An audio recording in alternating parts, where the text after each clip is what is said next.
secara lisan, maka itu namanya komunikasi verbal. Dan teknik verbal ini merupakan teknik yang paling mendasar yang harus dikuasai oleh seorang mediator.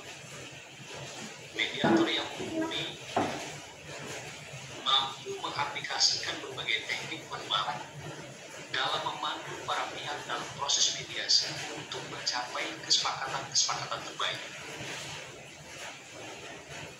Apa yang disampaikan oleh mediator secara verbal sedikit banyaknya akan mempengaruhi para pihak dalam mengambil tindakan. Kemudian beberapa teknik verbal itu ada yang penting juga perlu kita pahami bagaimana teknik-teknik verbal itu bisa kita kuasai. Beberapa hal tekniknya nanti kita bahas satu persatu.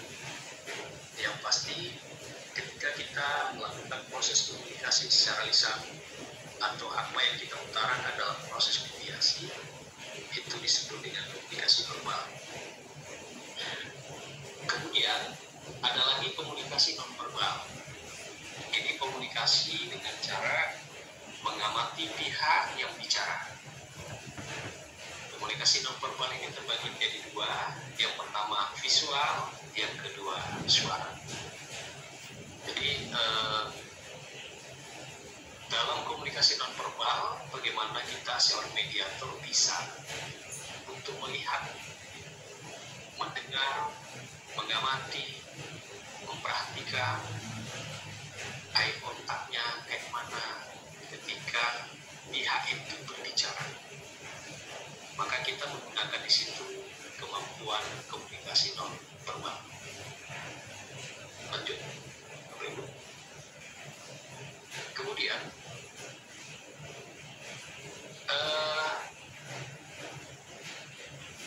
di dalam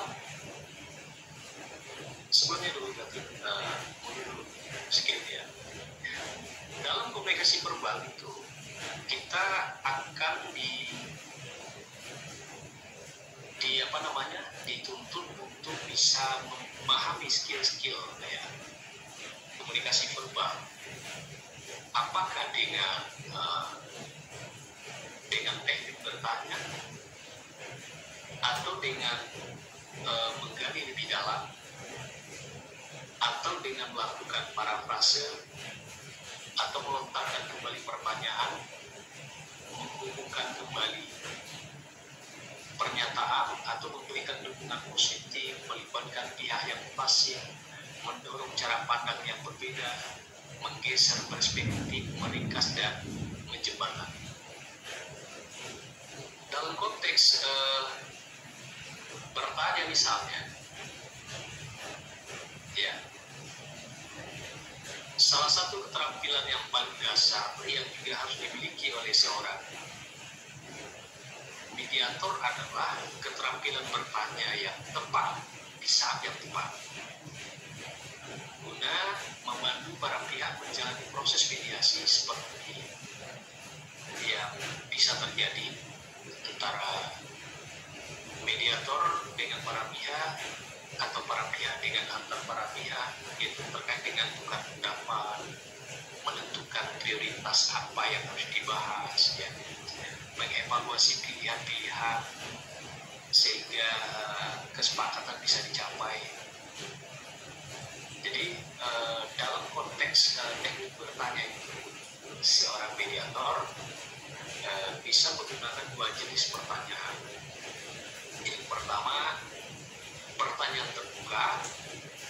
Yang kedua dengan pertanyaan tertutup.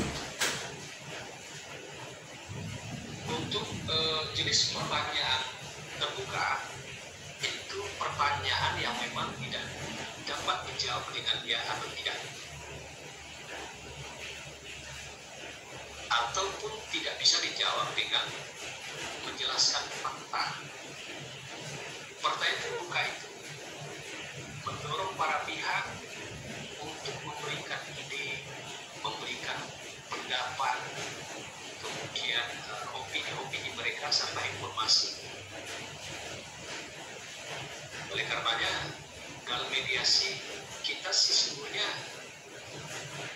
ketika ingin mendapatkan informasi, ide atau gagasan dari para pihak, maka kita mesti mengadakan pertanyaan dengan teknik pertanyaan terbuka. Kemudian dengan pertanyaan terbuka ini juga kita berharap mereka bisa menyampaikan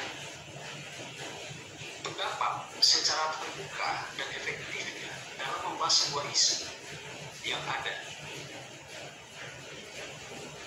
atau mungkin juga bisa membuat para pihak lebih terbuka lagi dengan pihak lainnya. Pertanyaan terbuka ini misalnya dimulai dengan pertanyaan apa, ya, bagaimana ini terjadi, apa reaksi Bapak itu terhadap hal tersebut, bagaimana proses dapat ditingkatkan.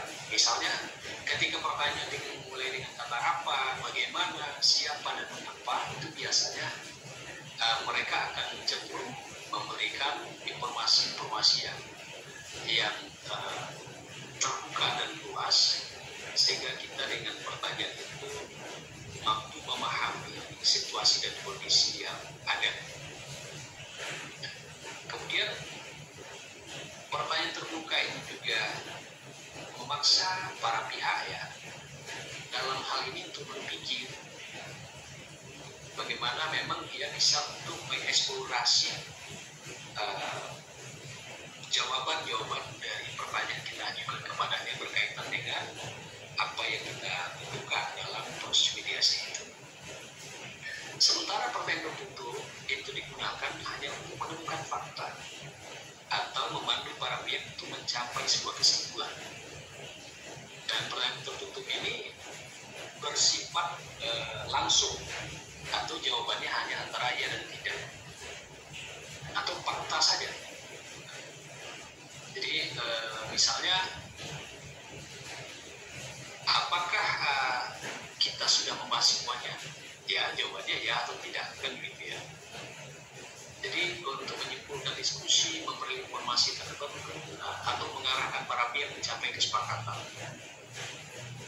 Apakah kita membutuhkan kehadiran orang lain untuk kesepakatan ini? Ya, jawabannya ya atau tidak, kan begitu ya. Jadi intinya dalam konteks pertanyaan tertutup kita lebih menjurus kepada kesimpulan atau mungkin kepada fakta yang ditentukan. Baik. Kemudian dalam teknik verbal juga ya, kita juga bisa melakukan teknik probing namanya. Probing ini makna lainnya adalah menggali lebih dalam. Probing ini adalah sebuah teknik yang digunakan mediator untuk mencari tahu lebih dalam informasi dan untuk terus membuat para pihak memberi penjelasan lebih lanjut. Dan seorang mediator harus tahu kapan menggunakan teknik ini menjadi lebih penting. Sehingga dengan menggunakan teknik ini, kita lebih bisa memahami isu-isu yang ada secara komprehensif. Jadi tentu juga dengannya teknik probing ini, kita dapat membantu para pihak untuk mencari akar masalahnya apa, lalu kemudian mencerahkan pemahaman pihak lain, ya, kemudian menggali perhatian atau ide yang kurang diperhatikan, dan lain-lain sebetulnya. Sehingga dengan teknik itu juga mereka dengan leluasa tetap tetap menceritakan atau menginformasikan hal-hal yang memang kita butuhkan itu. Bisa juga sebetulnya teknik probing itu digunakan dengan non-verbal. Ya, misalnya dengan menggunakan bahasa Oh begitu, iya iya iya. Nah, ketika dia bicara menjelaskan tentang sesuatu, kita kita angguk-anggukan kepala, lalu kita bergumam sebagai bentuk kita ingin dia tetap mengeksplorasi persoalan itu secara menyeluruh. Jadi biasa juga dengan pertanyaan langsung atau permintaan, mengapa begitu? Nah, kan begitu ya. Apa yang membuat Bapak Ibu berpikir begitu? Nah, tolong beritahu saya Bu tentang apa ini gitu ya. Artinya ketika bahasa-bahasa yang kita keluarkan itu secara narasinya seperti itu, kita menginginkan bahwa dia tetap memberikan informasi-informasi lanjutan atau dia terus memberikan tambahan-tambahan fakta peristiwa yang mungkin menurut kita penting dan dia juga bisa mengeksplorasinya lebih lengkap. Kemudian berikutnya juga bisa kita menggunakan teknik verbal itu dengan parafrase misalnya. Ya, parafrase itu adalah tindakan mengulang apa yang lain telah disampaikan dalam gaya bahasa sendiri. Jadi ketika para pihak itu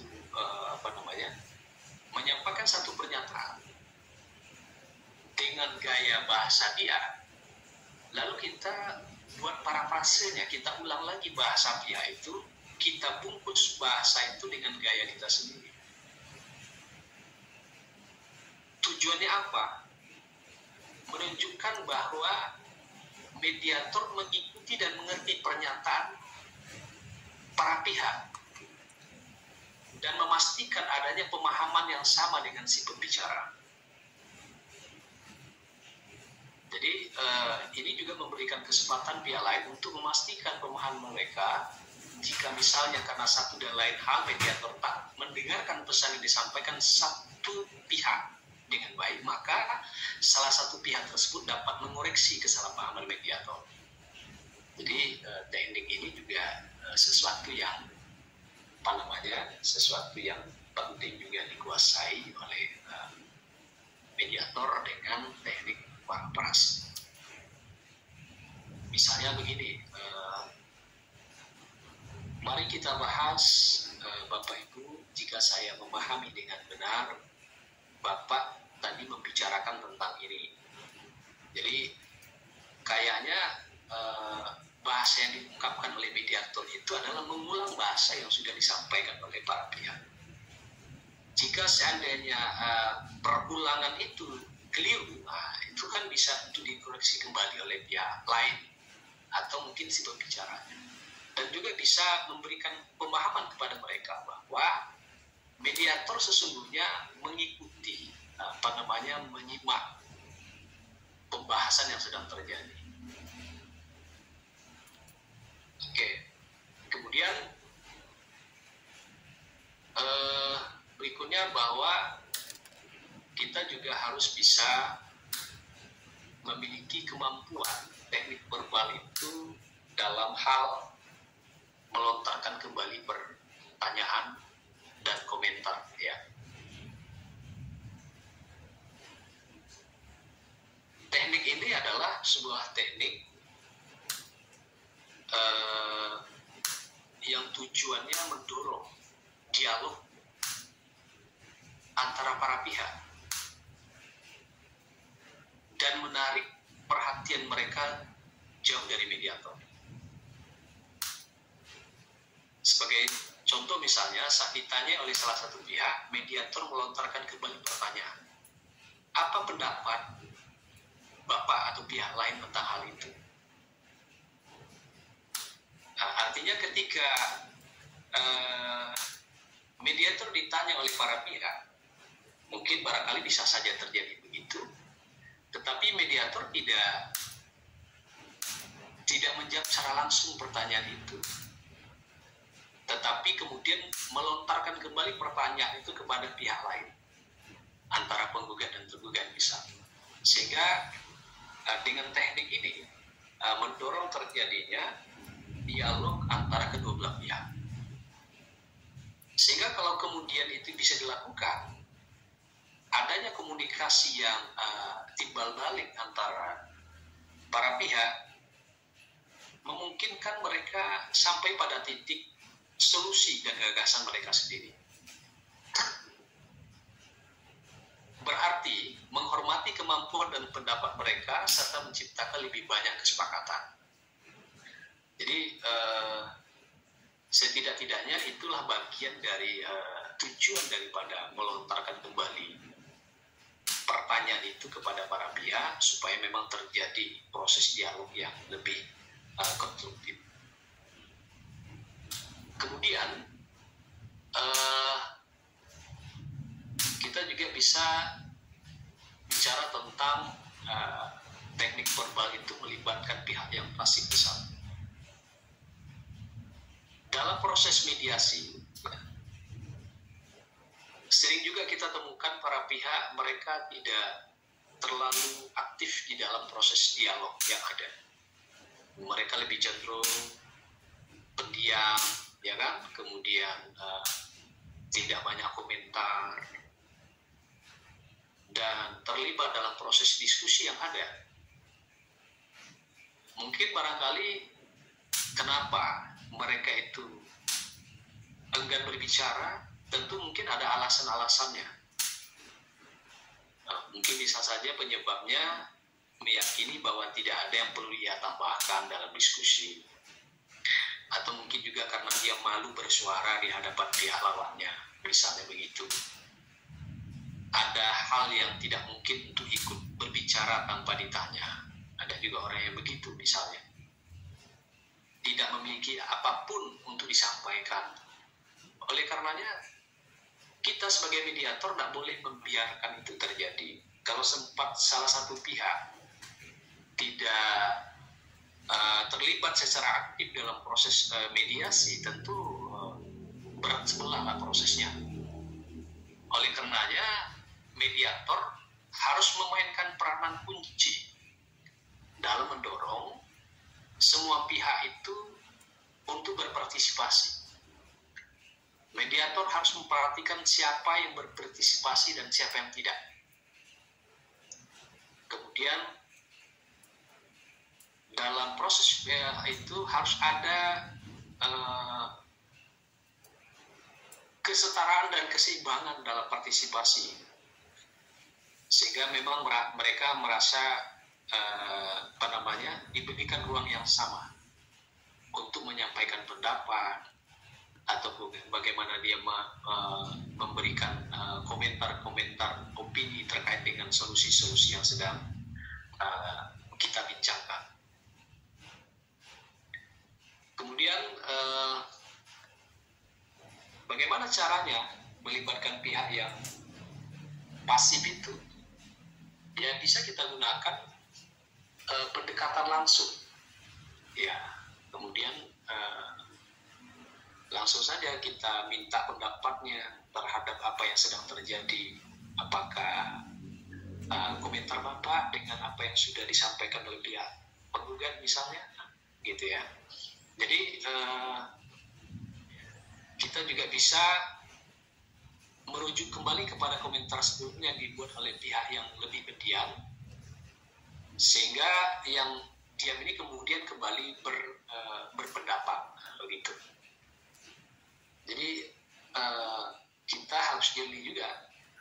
Kadang-kadang dalam mediasi itu ada yang memang yang dominan, apalagi memang terjadi ketidakseimbangan relasi misalnya. Pihaknya ini satu pejabat, satu rakyat biasa, satu misalnya orang yang memang punya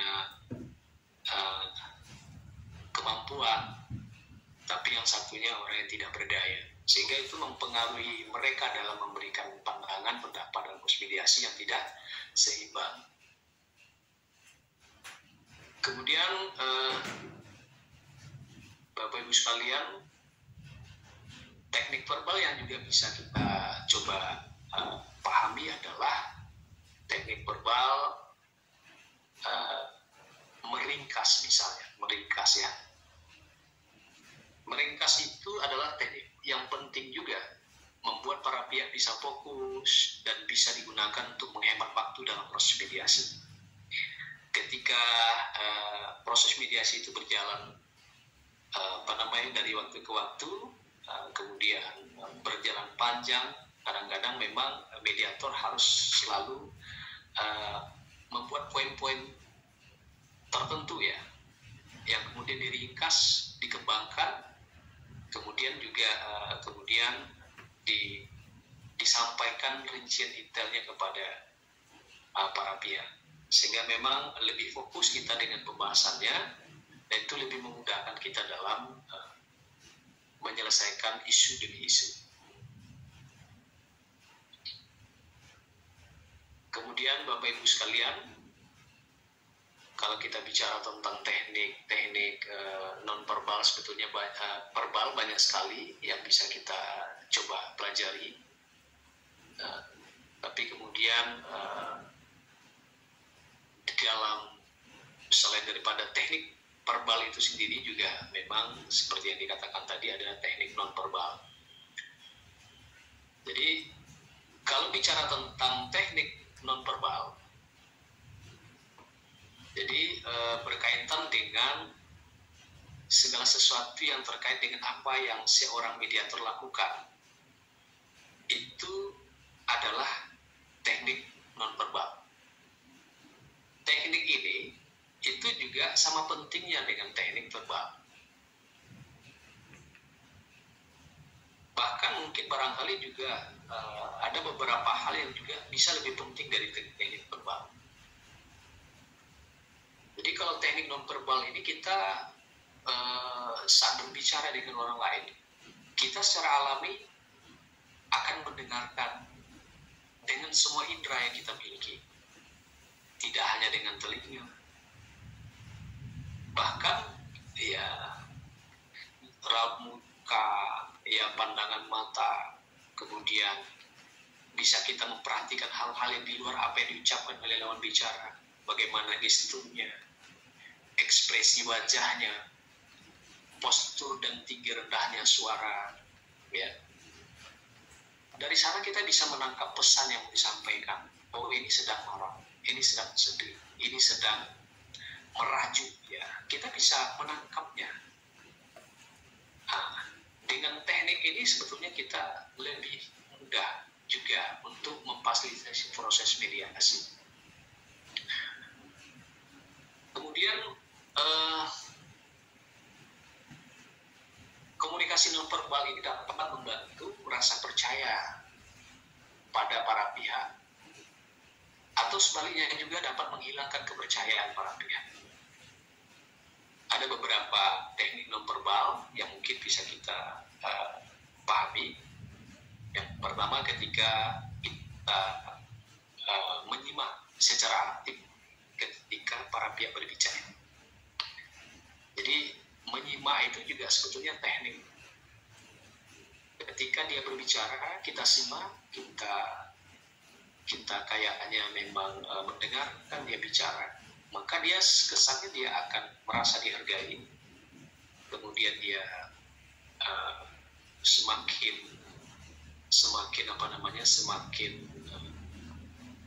menyeluruh memberikan informasi. Kemudian juga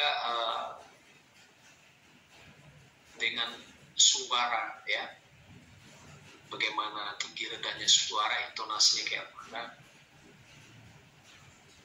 Kemudian eye contact, ya, kontak mata ketika kita melihat para pihak ketika dia berbicara, kita juga pertahankan kontak mata. Nah, lalu kemudian bahasa tubuh dan gerakan dalam ruang mediasi misalnya, yang juga bisa kita perhatikan, ekspresi wajahnya, bagaimana mediator juga mengetahui ekspresi wajah yang ditampilkan mediator sendiri, itu memberikan dampak juga kepada para pihak, ya, baik itu dampak positif ataupun negatif, ya. Kemudian Kemudian juga diamnya mediator itu sesungguhnya juga akan mempengaruhi. Jadi mediator juga harus bisa tahu kapan diam, kapan bicara, dan kapan membiarkan para pihak itu berpikir. Ya, oke. Kemudian ada lagi teknik nonverbal itu kebiasaan buruk. Kebiasaan buruk yang selalu berulang biasa. Biasanya dalam proses mediasi itu ada kebiasaan-kebiasaan buruk yang terjadi, yang mungkin bisa terjadi, misalnya menggaruk-garuk kepala, mencoret-coret kertas, bermain-main pulpen atau uang koin dan lain sebagainya.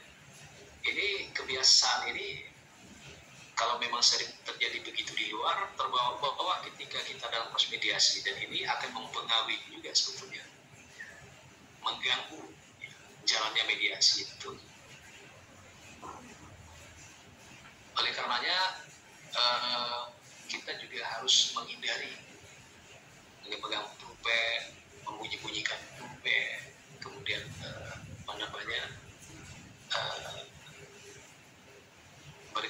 bergoyang-goyang kaki dan lain sebagainya, menggaruk-garuk kepala. Itu mengganggu sekali itu dalam proses mediasi, membuat para pihak juga banyak berpikir ya. Kemudian ada juga teknik nonverbal itu antusias ya. Antusias itu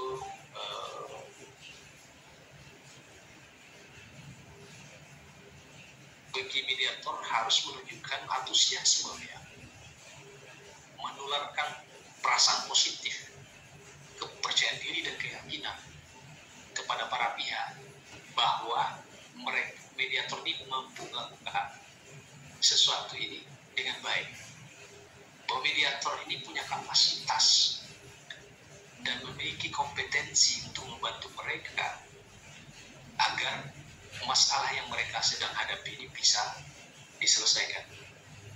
Menularkan perasaan itu penting. Oleh karenanya mediator harus menunjukkan antusiasnya dalam melakukan proses mediasi. Jika mediator tidak menunjukkan antusiasme itu, tidak percaya diri, itu dapat mengurangi semangat para pihak, bahkan dapat juga menghambat kemajuan proses mediasi. Oke. Kemudian teknik nonverbal juga yang harus kita miliki adalah ya tentu mediator harus berpakaian yang nyaman, kemudian bersih, kemudian sehingga tidak mempengaruhi dan menghambat proses mediasi itu berjalan. Baik, lanjut. Dalam proses verbal tadi ada namanya reframing ya. Ini reframing ini adalah membikai ulang. Ya, membikai ulang. Bahasa lainnya memang materi reframing ini sebetulnya kan ada juga di dalam sertifikasi khusus reframing pembahasannya. Reframing ini membikai ulang narasi-narasi negatif, kemudian dibingkai menjadi positif oleh mediator. Pikiran-pikiran dari para pihak yang masa lalu dirubah menjadi masa depan, ya. Kemudian dari negatif menjadi positif, lalu kemudian fokus pada orang awalnya menjadi fokus pada masalah. Kata-kata kasar yang muncul lalu kemudian kita ubah menjadi kata-kata halus. Kemudian kekhawatiran kita ubah menjadi harapan. Ancaman yang muncul muncul kita coba abaikan dari posisi berubah menjadi kepentingan. Jadi reframing ini juga sangat dibutuhkan skillnya. Tapi apakah semua pernyataan pihak itu harus di-reframe? Tidak juga. Kalau semua di-reframe nanti tidak akan selesai proses mediasi. Tetapi ada memang saat-saat tertentu kita memang harus reframing. Kadang-kadang bahasa-bahasa yang muncul itu bahasa-bahasa negatif, ya bagaimana kita coba olah, kita coba modifikasi bahasa itu sehingga yang keluarnya adalah positif. Lanjut. Ini contoh dari reframing ini oleh mediator ya. Ini bahasanya pihak ada berbicara ini. Saya tidak mau bekerja sama dengan orang yang mau menang sendiri seperti kamu. Memeras dan mau menang sendiri. Ini ada pihak yang mengeluarkan pernyataannya seperti itu. Jadi apa reframe-nya yang dibuat oleh mediator ketika muncul bahasa seperti itu? Saya tidak mau bekerja sama dengan orang yang mau menang sendiri seperti kamu, pemeras dan mau menang sendiri. Jadi mediator akan melakukan reframe. Misalnya, jadi maksud Bapak, apakah Bapak peduli dengan kerjasama yang baik di mana setiap orang mendapatkan tugasnya dan mengerjakan dengan baik? Itu yang Bapak harapkan dari mitra Bapak, begitu ya. Jadi awalnya dia tidak mau bekerja sama dengan orang yang egois, ya. Lalu kemudian kita coba bingkai kembali bahasanya. Jadi maksud Anda peduli dengan kerjasama yang baik di mana setiap orang mendapatkan tugas dan mengerjakan dengan baik. Itu yang Anda harapkan dari mitra Anda. Kayak gitu. Jadi bahasa egois tadi itu kita coba alihkan menjadi harapan-harapan dia ingin bekerja sama dengan orang yang peduli dengan tugas-tugas yang dikerjakan dengan baik. Lanjut. Nah, ini lagi contoh yang kedua ini.